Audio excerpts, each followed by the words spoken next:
Morning, everyone. I have a Maxime Bernier Twitter roundup to get to, I'm sure. But first, I had all of this other stuff to show you. And here we go. Justin Trudeau is tweeting, and the reason I'm showing you this tweet is to show you the responses. Usually, going into an election year, less than 4 months away, you generally want to have people on your side when you tweet. You want to have people saying, yeah, you keep doing what you're doing, we like it, blah, blah, blah, blah, blah.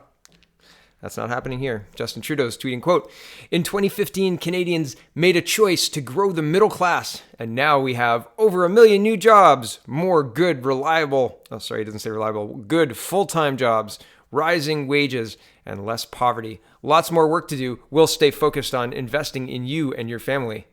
Ha! Right, sure, that's what he's been doing. The same day that tweet came out, this report came out. Canada's economy lost 2,200 jobs last month. Inconvenient, eh? That's what I said. And these responses to the tweet are mine are mild compared to a lot of them. It's incredible. Now, usually I like to highlight, but every time you click a mouse in a Twitter interface here, it changes the page like you're invoking the tweet, and it erases all the highlighting. So it gets complicated after you highlight like 3 things and then lose it all, or 4 things and then lose it all. So I'll do my best. I apologize. So it says, where are these jobs? In what industry, city, or town? If you claim it, surely you can name them all. Or what country? Our population has grown by more than 1 million, though. You lie like a rug. Nobody's buying it anymore. Come this October, you will see some truths.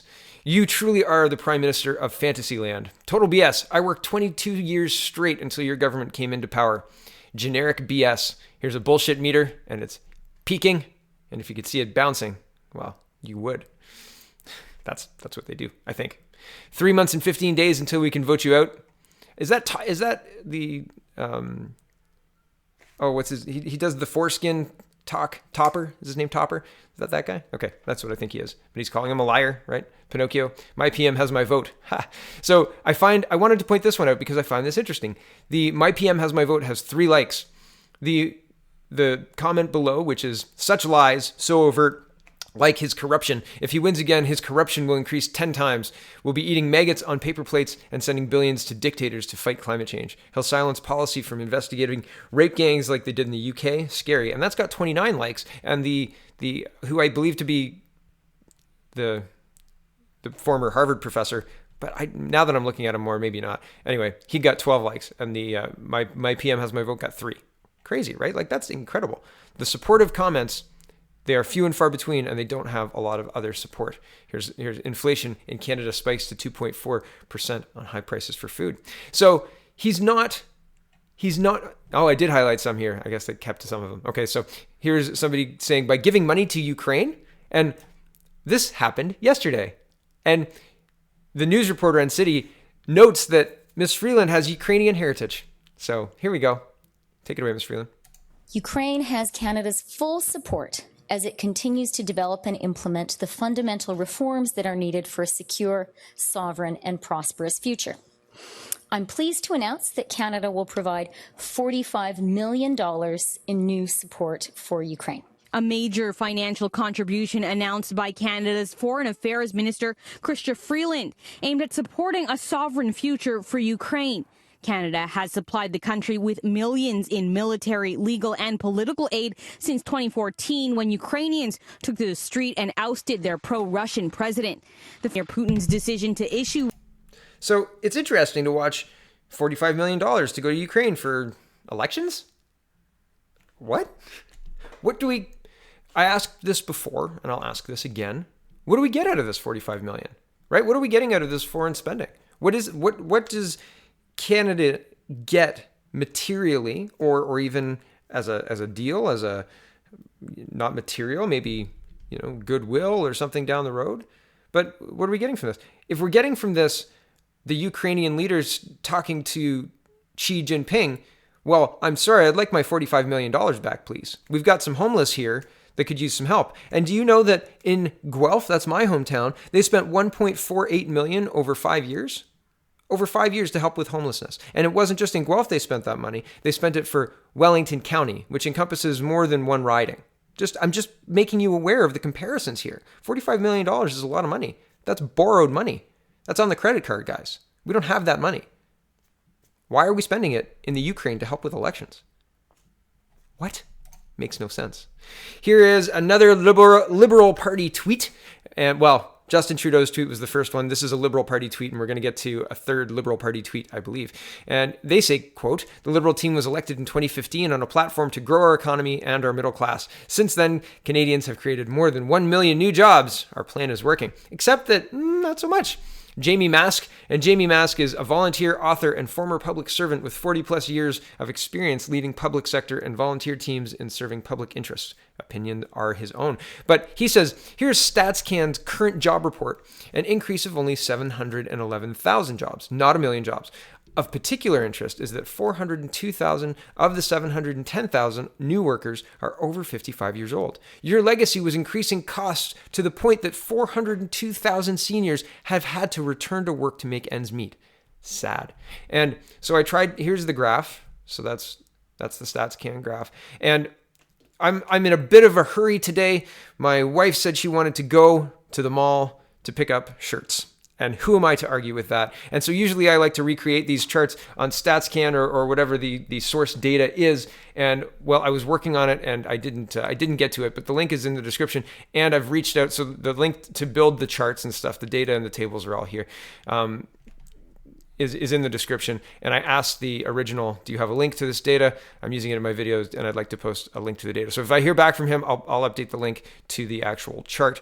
But it's interesting to note, okay? It's interesting to note that is not what you want. Maybe it is what you want, but generally not what I would want from the leader of Canada.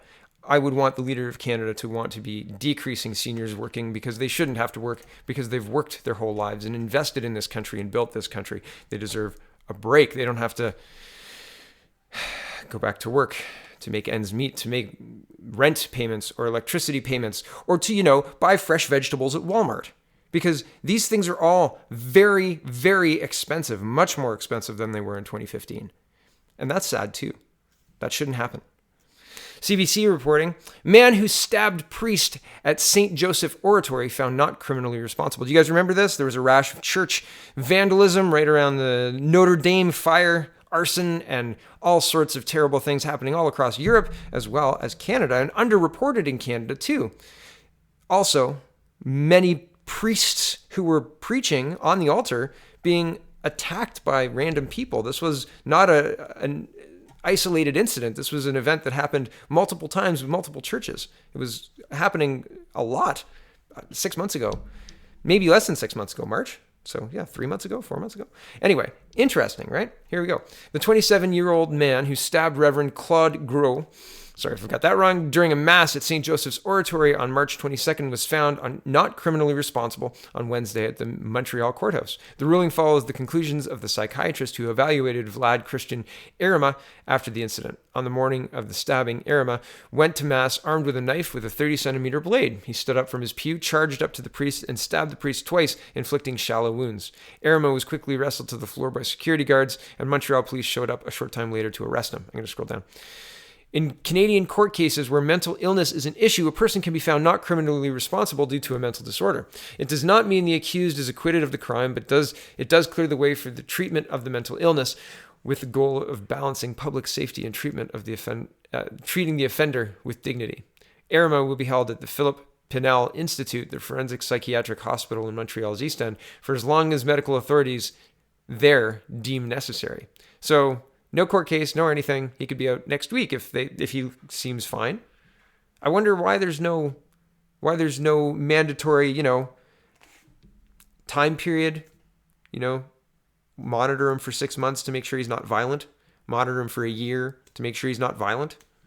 No, there's just as long as they deem necessary. So don't worry, dear citizen. Somebody's taking care of it. I'm sure it'll be fine. I'm sure they won't let him out really early for no good reason at all, after a no trial because he's psychiatrically compromised or not criminally responsible or whatever. It's interesting because is that how the law should work? Is that the intent of the law?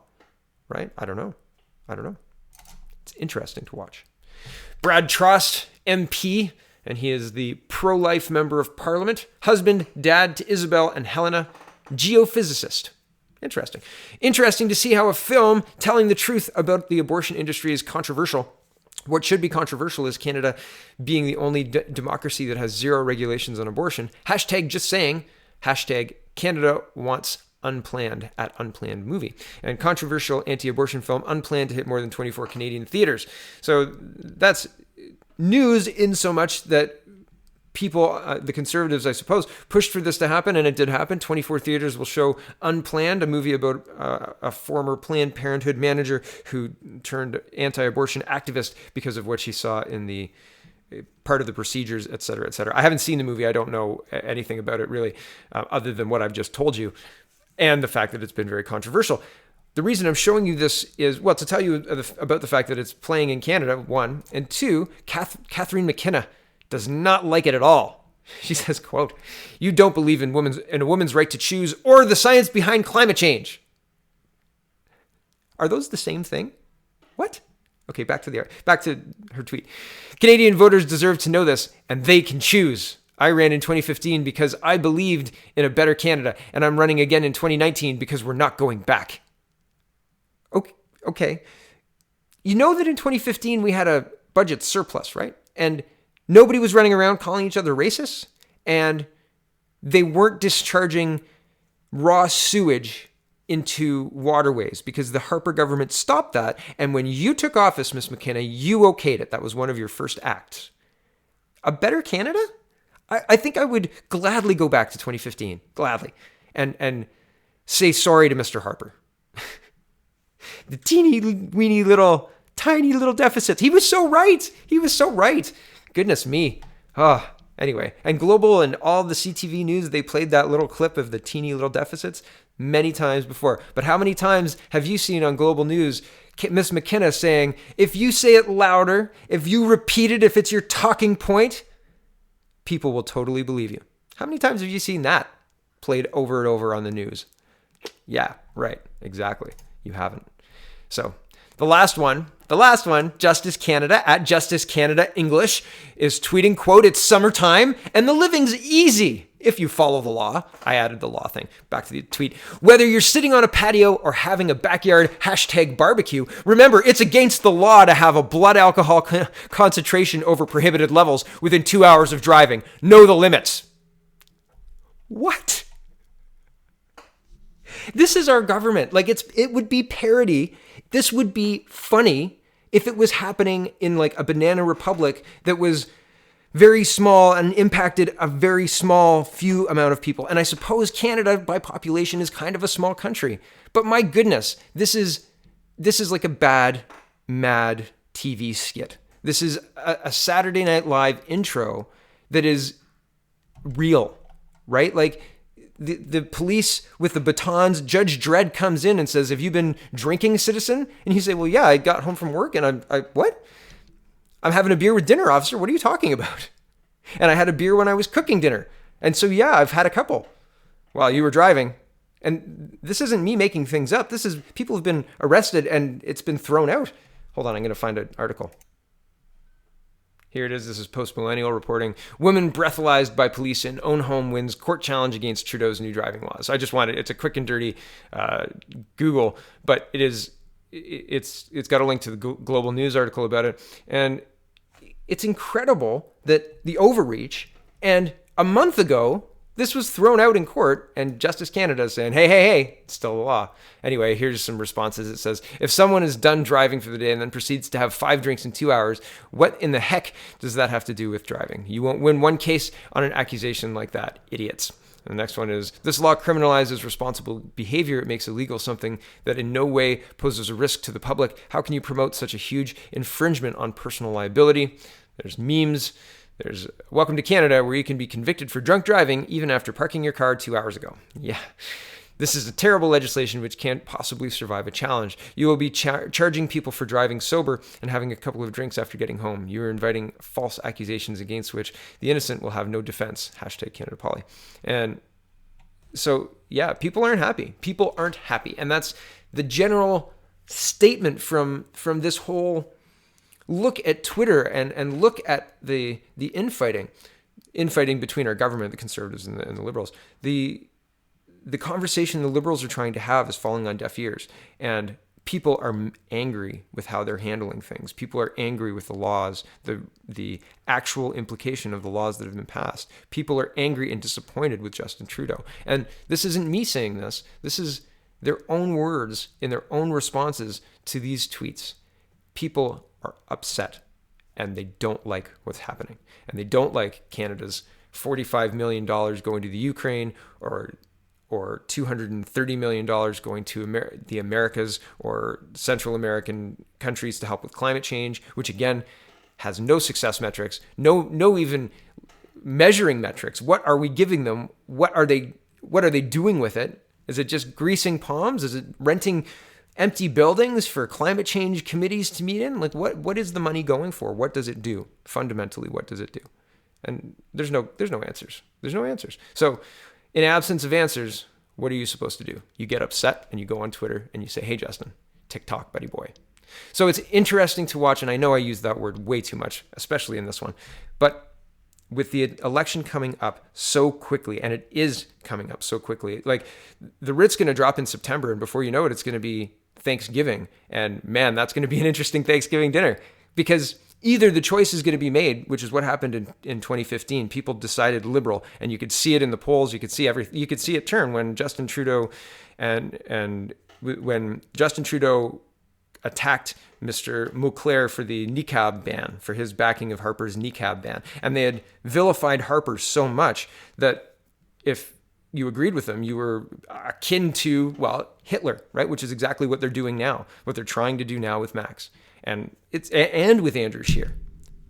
It's incredible that they're getting away with it because it's so obvious if you know what to look for. But I suppose it is really obvious and in your face because it has to be, because humans don't get things like that unless they are obvious. So, man, stay tuned. There's lots more to come. The twists and turns that are going to come out of this summer are going to be fun. It's going to be interesting to watch. Last show note, I am interviewing Maxime Bernier live. Tickets will be live later today. I have my venue confirmed. I have the approximate number of tickets ready. I have the name ready, and so it will be revealed later today on my websites, etc., etc. As soon as I get my art done, which is not my forte. And as I said, I have to go buy some shirts. Very important. Thanks for watching, everybody. Check out thepeoplespartyofcanada.ca and have a wonderful, wonderful Saturday. Have a great weekend, everyone.